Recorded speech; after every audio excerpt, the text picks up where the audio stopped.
ఇది లైవా?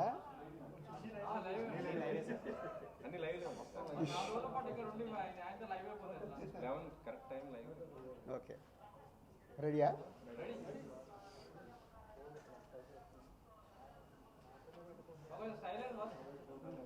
అందరికీ నమస్కారం.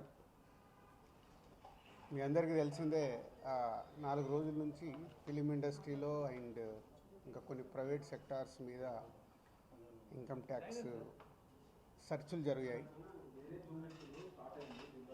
సో ఈ సెర్చుల విచిత్రం ఏంటంటే, మీడియా వాళ్ళందరూ ఛానల్స్లో కానీ సోషల్ మీడియాలో కానీ, నేను సెలబ్రిటీని కాబట్టి ఎన్నో సెర్చులు జరుగుతున్నా, సో నా న్యూసే మీకు క్యూరియాసిటీ ఉంది కాబట్టి మీడియాకి కానీ, మీ మీడియా ద్వారా సొసైటీకి కానీ, సో దానికి మీరు ఎంత ఫోకస్ చేస్తున్నారో 4 రోజుల నుంచి మీడియా ద్వారా చూస్తూనే ఉన్నాం. సో అందుకే మీ క్యూరియాసిటీకి దీనికి 4 రోజుల నుంచి ఏమి జరిగింది అనేది చెప్పాల్సిన అవసరం ఉందని మీ అందరినీ పిలవడం జరిగింది. లేకుంటే తెలిసింది తెలియని ఏదేదో న్యూస్లు వేసుకుంటూ 4 రోజుల నుంచి హైలైట్ చేస్తూ ఉన్నారు. ఇన్కమ్ ట్యాక్స్ సెర్చ్ అనేది మాకు 2008లో ఒకసారి జరిగింది. అంటే దాదాపు 16 సంవత్సరాల తర్వాత ఈ సెర్చ్ జరిగింది. మధ్యలో 3 times సర్వేస్ ఉన్నాయి. సర్వేస్ అంటే అకౌంట్ ఆఫ్ బుక్స్ అనేది చూస్తారు. సో ఈ సెర్చ్ అనేది ప్రాసెస్, వ్యాపారాలు చేస్తున్నప్పుడు ఇన్కమ్ ట్యాక్స్ చేయాల్సిన ప్రాసెస్. అలాగే మా మీద కానీ, అదర్ వేరే ప్రొడక్షన్ హౌజెస్ మీద కానీ, ఫైనాన్సర్స్ మీద కానీ నిన్న సెర్చెస్ అన్నీ ఉన్నాయి. పోతే మా దగ్గరకు వస్తే మా కుటుంబం మీద ఏదైతే ఆఫీసు ప్లేస్ ఉందో ఆఫీస్ దగ్గర ఈ సెర్చ్లు జరిగాయి. సో మొదటి 3 రోజులు ఎవరిది వాళ్ళకి ఇండివిజువల్గా సెర్చ్ చేసి స్టేట్మెంట్స్ తీసుకుంటారు. అయిన తర్వాత లాస్ట్ డే నిన్న ఆఫీస్లో కన్క్లూడ్ చేస్తారు. సో మా హౌజెస్లో జరిగిందా కానీ, ఆఫీస్లో జరిగిన దాంట్లో కానీ చాలా రిపీటెడ్గా వేసిన కొన్ని ఛానల్స్లో కానీ సోషల్ మీడియాలో కానీ ఇంత డబ్బు దొరికింది, ఇంత డాక్యుమెంట్స్ దొరికాయి, అది దొరికింది అనేది కొన్ని హైలైట్ చేశారు. ఎక్కడ కూడా మా దగ్గర డబ్బు కానీ డాక్యుమెంట్స్ కానీ ఐడెంటిఫై కానీ మా దగ్గర నుంచి వాళ్ళు తీసుకున్నది కానీ లేదు. నా దగ్గర ఒక 5 lakhs, మా శిరీష్ గారి దగ్గర ఒక 4.5 lakhs, అలాగే మా డాటర్ ఇంట్లో 6 lakhs, ఆఫీస్లో 2.5 lakhs, మొత్తం బిలో 20 lakhs. మా అందరి దగ్గర కలిపి బిలో 20 lakhs ఉంది. అలా ప్రతి ఒక్కటి ఇట్లా వాళ్ళు ఇన్కమ్ ట్యాక్స్ ఏమేమి చూశారనేది ఇలా వాళ్ళది అయిన తర్వాత పంచనామా చేసిస్తారు. సో క్యాష్ రూపంలో అది. అలాగే 5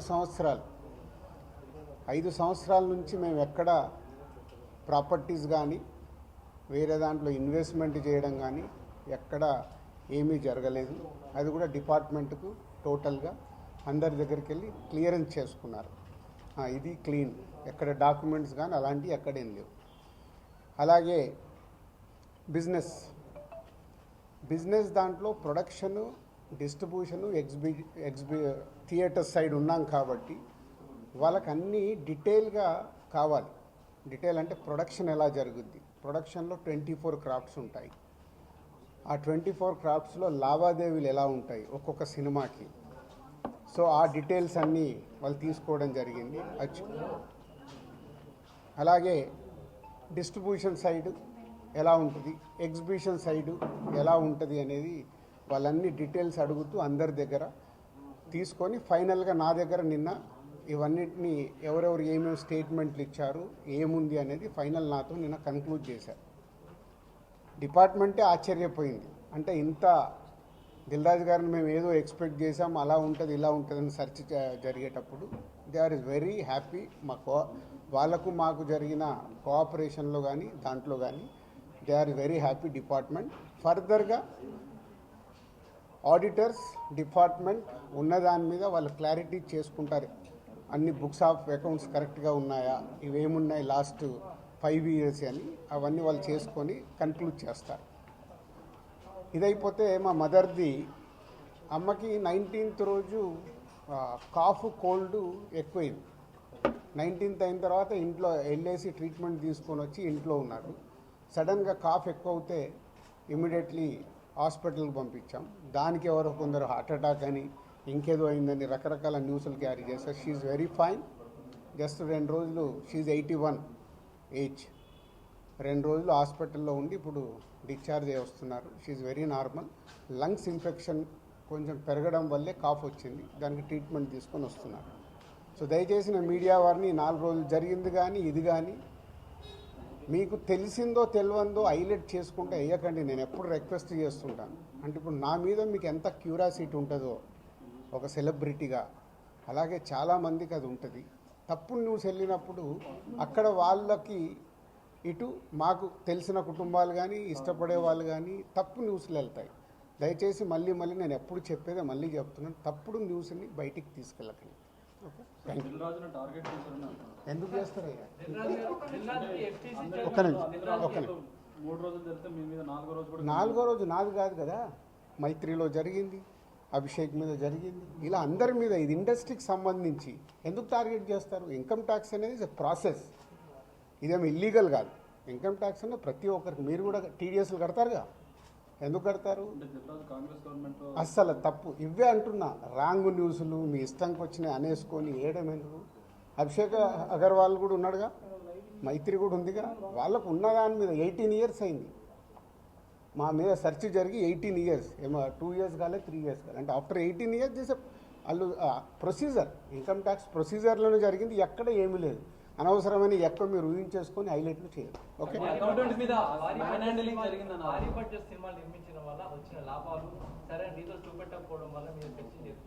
నా దగ్గర కాదండి, మొత్తం జరిగితే మళ్ళీ మీ దగ్గర అంటారండి.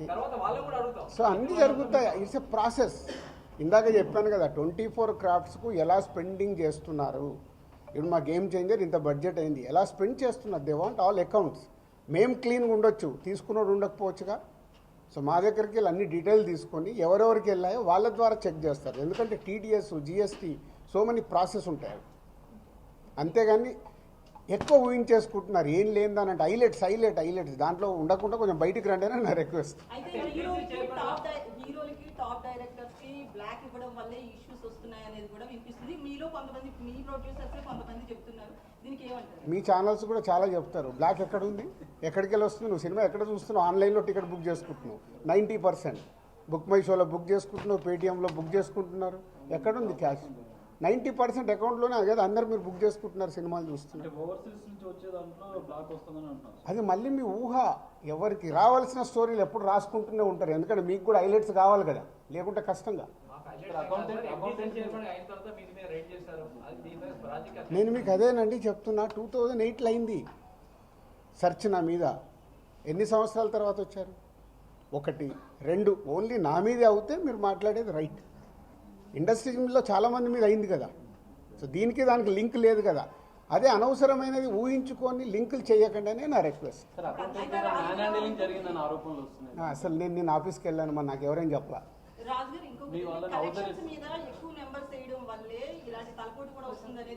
అది మొత్తం ఇండస్ట్రీ అంతా కలిపి మాట్లాడతాం, అది నేను ఇండివిజువల్గా మాట్లాడకూడదు.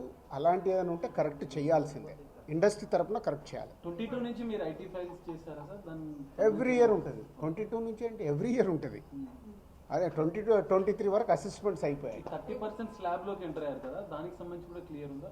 ఏంటది? 30% ₹40 దాటితే ఐటీ అన్నదాన్ని. మీరు ఎక్కడున్నారండి బాబు? నా కంపెనీ టర్న్ ఓవర్ ఎంత 30% గురించి మాట్లాడుతుంది. హైలైట్ టర్న్ ఓవర్ నా కంపెనీది. ఎప్పుడో 2008లోనే నా సర్వే అయిందంటే అప్పుడే ఎంటర్ అవుతుంది కదా, అవుద్ది. అయితే ఫిల్మ్ ఇండస్ట్రీలో రైట్స్ జరగడం కూడా ఒక ప్రెస్టేజ్ ఇష్యూగా కొంతమంది చూస్తున్నారు, డైరెక్టర్లు, హీరోలు, వీళ్ళంతా. దీనికి ఏమంటారు మీరు? అంటే ఇన్కమ్ ట్యాక్స్ వాళ్ళు అదే అంటారు, సార్ మేము వచ్చినామంటే మీరు పెద్దోళ్ళు అని. సో మీ మీద కూడా చేయించుకోరు, మీరు ఫాస్ట్గా పెద్దోళ్ళు అవుతారు. సార్ మీకు సిబ్బందిని కూడా హౌస్ అరెస్ట్ చేశారన్న వార్త. అది న్యాచురల్. అంటే హౌస్ అరెస్ట్ అంటే ఇప్పుడు నేనున్నాను 3 రోజులు, మీ వీడియోలు తీస్తున్నాను, నేను ఎక్కడికైనా వాకింగ్ చేస్తాను, బయటికి వెళ్ళనివ్వరు. కమ్యూనికేషన్ కాకుండా వాళ్ళకి కావాల్సిన ఇన్ఫర్మేషన్ తీసుకోవడానికి అందరినీ డిఫరెంట్లో ప్లేస్లో పెట్టి ఫైనల్గా కన్క్లూడ్ చేస్తారు. ప్రొడక్షన్ టైంలో జరిగిన లావాదేవీలు, తర్వాత మీ సినిమా రిలీజ్ అయినాక వచ్చిన లావాదేవీలు, వీటన్నిటి మీద అడగడం జరిగిందా లేదా ప్రొడక్షన్? అది ఆటోమేటిక్ అండి, అది ప్రాసెస్. వాళ్ళకి అదే అవగాహన చేసుకోవడానికి. సినిమా క్యాష్ ఉన్న బ్యాంక్కి వెళ్ళి డ్రా చేసే పెడతారు. సో వాళ్ళకి డౌట్స్ ఉంటాయి. డౌట్స్ ఉన్నప్పుడు క్లారిఫై చేయాల్సిన రెస్పాన్సిబిలిటీ మాదే కదా. సో అలా ఒక్కొక్కటి ప్రొడక్షన్ ఏంటి, డిస్ట్రిబ్యూషన్ ఏంటి, ఎగ్జిబిషన్ ఏంటి, ఎలా ప్రాసెస్లో ఉంటాయి అన్నీ ఎక్స్ప్లెయిన్ చేస్తూ వచ్చాను. మీ దగ్గర 5 lakhs రూపీస్ అని అన్నారు, శిరీష్ గారి దగ్గర 4.5, at the same time Hanshitha గారింట్లో ఎంత స్వాధీనం చేస్తారు? 6.5 lakhs. టోటల్ కలిసి 20 లక్షలండి. క్యాష్ రూపంలో మా ఫ్యామిలీలో కానీ ఆఫీస్లో కానీ 20 lakhs. అది దానికి కూడా ఇది అనఫిషియల్ కాదు, ప్రతి ఒక్కదానికి ఇట్లా డాక్యుమెంట్ ఇస్తారు. ఇది 5,50,000 గోల్డ్ ఉంటుంది. ఏ లిమిట్లో ఉండాలో ఆ గోల్డ్ కూడా ఉంది అందరిది. యాజ్ పర్ రూల్ ప్రకారం ఎవరి దగ్గర ఎంత ఉండాలో అంతే ఉంది. మెయింటైన్ అంటే మేము రెస్పాన్సిబుల్ పర్సన్ కదా, ఏది మేము తప్పులో ఉండకూడదుగా. అంటే రైట్స్ జరగడం కూడా మీరు ఎంత క్లీన్గా ఉన్నారనేది తెలుస్తుంది కదా. ఇగో నా వైఫ్ 75 లక్షలు. సో ప్రతి ఒక్కటి ఇట్లా ఇస్తారు వాళ్ళు డాక్యుమెంట్, పంచనామా చేసి ఇచ్చేసి వెళ్తారు. అందరి క్లీన్గా ఉన్నాం. అయితే ఎన్ఆర్ఐ నుంచి పొలిటీషియన్స్ నుంచి కొంత బ్లాక్ మనీ రావడం, దాన్ని ఎక్కువగా ఫిల్మ్ ఇండస్ట్రీలో పెట్టడం ఇలాంటివి జరుగుతాయి అంటారు కదా, దీని గురించి నాకు ఇప్పియరాదు, నేను తీసుకుంటాను. మరి తక్కువ ఇంట్రెస్ట్లో ఎక్కువ ఇంట్రెస్ట్లో కడుతున్నాను నేను. సంక్రాంతికి వస్తున్న ఏపీ హైకోర్టులో ఒక పిటిషన్ అవన్నీ జరుగుతూనే ఉంటాయి. ఎంతసేపు నెగిటివ్ పాజిటివ్ మాట్లాడు, అవన్నీ ప్రాసెస్లో జరుగుతుంటాయి. ఎందుకు వేసారు, ఏది ఆగదుగా, ప్రాసెస్ అది జరుగుతుంది. ఓకే, ఏం చెప్పాలి, అయిపోయింది, మొత్తం తీసుకున్నారు. థర్డ్ రోజు వచ్చి కలవమన్నారు. ఈ లోపల చెక్ చేసుకుంటారు, ఆడిటర్ వెళ్ళి మాట్లాడతారు. థర్డ్ రోజు వెళ్ళి నేను కలుస్తాను.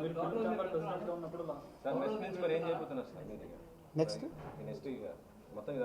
అయిపోయింది కదా, చెప్పినా కదా మొన్నే 2025 స్టార్ట్ అని. సంక్రాంతి వస్తున్నాం, స్టార్ట్ అయింది కదా. ఎలా సూపర్ హిట్లు కొట్టాలనేది మన పని, అదే మొదలు పెడతా. ఓకే, పాజిటివ్ అండి. థర్డ్ రోజు రమ్మన్నారు. ఈ లోపల ఆడిటర్ వెళ్ళి మాట్లాడతారు. Okay, thank you.